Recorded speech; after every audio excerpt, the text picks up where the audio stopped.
ओम नमः शिवाय। मित्रों, माता गौरी आप सभी का कल्याण करे। गणगौर 2024 शिव पार्वती को समर्पित है। गणगौर, आज इस व्रत की कथा के बिना अधूरा रहता है व्रत। गणगौर का पर्व चैत्र माह के शुक्ल पक्ष की तृतीया तिथि को मनाया जाता है। मान्यता है कि इस दिन भगवान शिव ने माता पार्वती को और माता पार्वती ने संपूर्ण स्त्री को सौभाग्यवती होने का वरदान दिया था। पौराणिक मान्यताओं के अनुसार गणगौर भगवान शिव और माता पार्वती की पूजा के लिए समर्पित एक हिंदू पर्व है, जो महिलाओं की समृद्धि और पति की लंबी आयु की कामना के लिए किया जाता है। गणगौर का पर्व चैत्र माह के शुक्ल पक्ष की तृतीया तिथि को मनाया जाता है।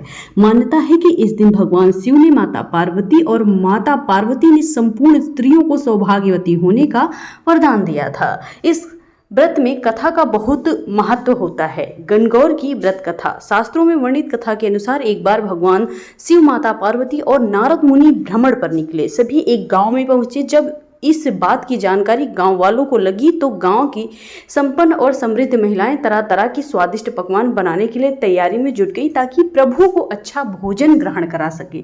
वहीं गरीब परिवारों की महिलाएं पहले से ही उनके पास जो भी साधन थे उनको अर्पित करने के लिए पहुंच गई।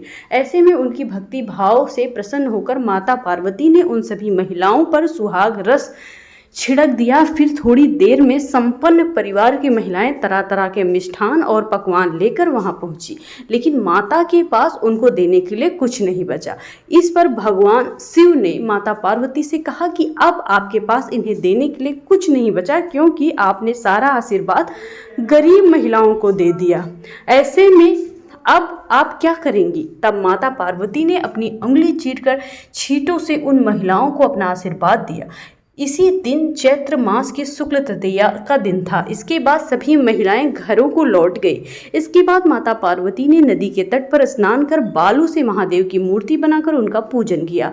फिर बालू के पकवान बनाकर ही भगवान शिव को भोग लगाया और बालू के 2 कणों को प्रसाद के रूप में ग्रहण कर भगवान शिव के पास वापस लौट आई। ये सभी बातें भगवान शिव जानते थे, फिर भी माता पार्वती को छेड़ने के लिए पूछा कि स्नान करने में बहुत देर लगा दी। तब माता ने कहा कि मायके वाले मिल गए थे, जिसके कारण इतनी देर हो गई। फिर भगवान शिव ने माता पार्वती से पूछा, आपके पास तो कुछ नहीं था, स्नान के बाद प्रसाद में क्या लिया? इसके बाद माता ने जवाब दिया कि भाई और भवाज ने दूध भात बनाकर रखा था, उसी को ग्रहण कर सीधे आपके पास आई हूँ। फिर भगवान शिव ने भाई भवाज के यहाँ चलने को कही, ताकि उनके यहाँ बने दूध भात का स्वाद चख सके।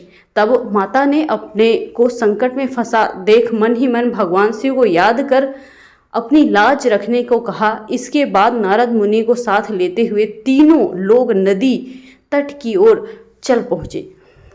वहां पहुंचकर देखा कि एक महल बना हुआ था, जहां खूब आवभगत हुई। इसके बाद जब वह तीनों लोग चलने लगे तो कुछ दूर चलकर भगवान शिव माता से बोले कि मैं आपकी माला आपके मायके भूल आया हूँ। माता पार्वती के कहने पर नारद जी वहां से माला लेने के लिए उस जगह दोबारा गए। वहां पहुंचकर हैरान रह गए, क्योंकि उस जगह पर चारों तरफ सन्नाटे के अलावा कुछ नहीं था। तभी एक पेड़ पर उन्हें शिव की रुद्राक्ष की माला दिखाई दी। उसे देखकर वो लौट आए और भगवान को सारी बातें बताई। तब भगवान शिव ने कहा, यह सारी माया देवी पार्वती की थी। वे अपने पूजन को गुप्त रखना चाहती थी, इसलिए उन्होंने झूठ बोला और अपने सत्य के बल पर ये माया रच दी।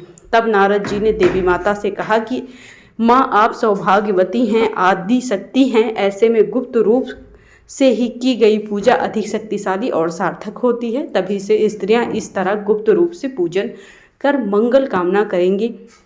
महादेव की कृपा से उनकी मनोकामनाएं जरूर पूरी होगी। इस कथा के चलते तभी से गणगौर उपवास को महिलाएं अपने पति से छुपाया करती हैं। तो मित्रों, ये रहा आज का वीडियो। कैसा लगा कमेंट सेक्शन में जरूर बताइएगा। ये वीडियो अपने दोस्तों रिश्तेदारों में या फिर जो सुनने में इच्छुक हैं उन्हें अवश्य भेजें, ताकि वो भी इस वीडियो का लाभ उठा सके। चैनल को अभी तक सब्सक्राइब नहीं किया है तो प्लीज़ कर दीजिए और प्लीज़ लाइक करके ही जाइएगा।